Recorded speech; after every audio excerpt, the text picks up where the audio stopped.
Ada yang menikmati kebahagiaan dalam setiap perjalanan. Dia makan.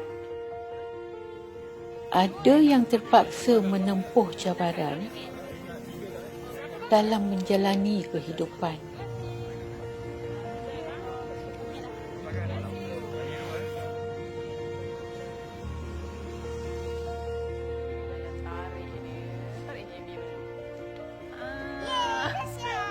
Kita bebas untuk mencari keselesaan jika berkemampuan.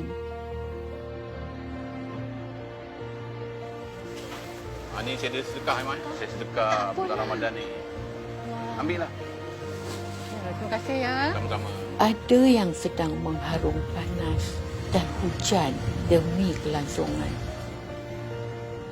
Kita masih dikurniakan ruang untuk memanjatkan kesyukuran.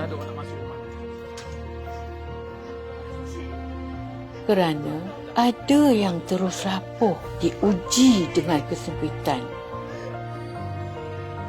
Sayang ni tidur majik ya.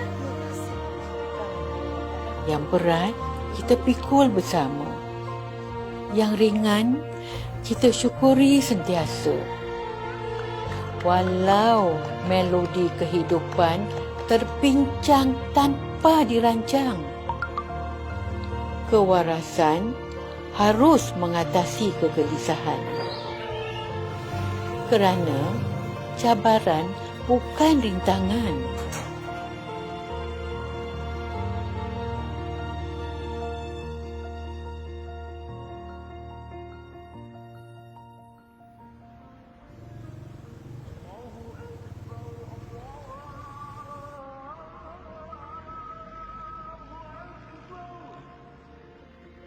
Sesungguhnya, kita tidak pernah kesaurangan.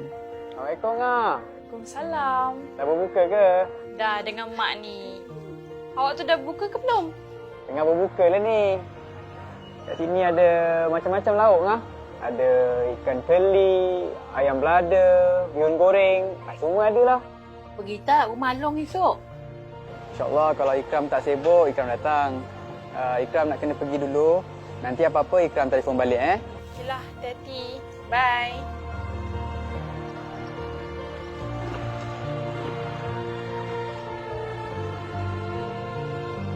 Kita saling melengkapi antara satu sama lain. Okey.